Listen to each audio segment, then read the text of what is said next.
আসসালামু আলাইকুম গাইজ। আপনারা সবাই কেমন আছেন? আশা করি ভালো আছেন এবং সুস্থ আছেন। আমিও ভালো আছি। আলহামদুলিল্লাহ। আজকে চলে আসছি আপনাদের সামনে কি নিয়ে দেখি আপনারা কমেন্টস করে বলেন তো দেখি কে চিনতে পেরেছেন? অবশ্যই চেনারই কথা। এগুলা হচ্ছে তাল। এখন তালের সিজন চলে আসছে। এখন পাকা তাল কিন্তু পেকে গেছে। আর অনেকগুলা তাল আছে কিন্তু এগুলা ১২ মাসি তাল। ১২ মাসে কিন্তু পাওয়া যায় বা গাছে ধরে।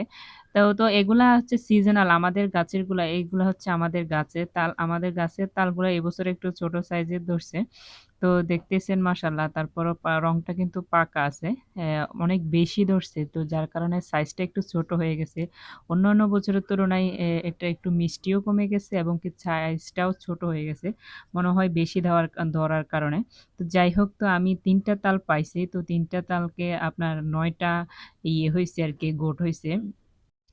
তো তালের আটি থেকে তালের রসগুলা বাইর করা যে খুবই একটা কষ্টের কাজ যে সেটা শেয়ার করার জন্যই আপনাদের মাঝে চলে আসছি। তো দেখতে পাচ্ছি অনেকে অনেকভাবে কিন্তু আটি বের করে। কিন্তু এটা হাত দিয়ে কসলায় অনেকক্ষণ সময় নিয়ে প্রায় ১ ঘন্টা সময় নিয়ে আমার এই ৩ টা তাল নিয়ে তালের রস নিতে আমার প্রায় ১ ঘন্টা সময় লেগে গেছে। দেখতেই পারতেছেন আমি হাত দিয়ে নিতেছি। তার মধ্যেও তালের মধ্যে যে গুড় ছিল এটার মধ্যে কিন্তু প্রচুর পরিমাণ তাল রয়ে গেছে। তো তাল লইতে যে পরিমাণ কষ্ট তো যার কারণে আজকে আর পিঠা বানাবো না। তাল লইতে আমার অনেক মানে পেরেশান হয়ে গেছি আরকি যেটা বলা যায়। তো এটা প্রায় ১-১.৫ ঘন্টা সময় লেগে গেছে আমার তালের রসটা বের করতে। তো দেন তারপরে আবার পিঠা বানানো, নারকেল-টারকেল ভাঙতে হবে। মানে অনেক ঝামেলার কাজ। তো যার কারণে আমি আজকে আর পিঠা বানাচ্ছি না। আজকে জাস্ট তাল থেকে তালের বড়া থেকে আপনার রসটা আলাদা করতেছি। তো আপনাদের কার তালের পিঠা পছন্দ অবশ্যই জানাবেন। আর আমি তালের পিঠা বানাবো। আমি তালের পিঠা বানাবো যার কারণে তাল থেকে রসটা নিতেছি। রসটা অনেকভাবে নেওয়া যায়। একেক মানুষে একেকভাবে নেয়। তো আমার কাছে এটাই সহজ মনে হচ্ছে। এত ঝামেলা করতে পারবো না। তো যার কারণে একটু হাত দিয়ে কসলায় অনেকক্ষণ সময় নিয়ে দেখতেই পাচ্ছেন এইটুকু হচ্ছে সব মিলে। তো আমার মানে মাত্র অর্ধেক মানে অর্ধেক ভরা আমি করছি। রস নিছি আরো আছে কয়েকটা। তো সব মিলে আরো একটু বেশি হবে। এগুলা কিন্তু ধৈর্য সহকারে করতে হয়।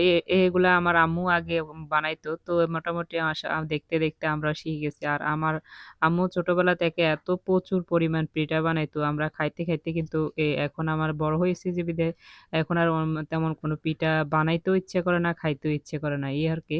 তো যার কারণে কম বানানো হয়। আমাদের গাছে কিন্তু প্রচুর তাল ধরছে। তো তালগুলো অবশ্যই এগুলা মানে খুঁজে বাচ্চা-কাচ্চারা বা পাড়া-প্রতিবেশী যে ছোট্ট বাচ্চারা থাকে ওরা নিয়ে যাবে আরকি। তো আমরা ৩ টা পাইছি এটাই আলহামদুলিল্লাহ। আমাদের এই ৩ টার রস নিলে প্রচুর পিঠা হবে। এত পিঠা খাওয়ার লোকও নাই আমাদের।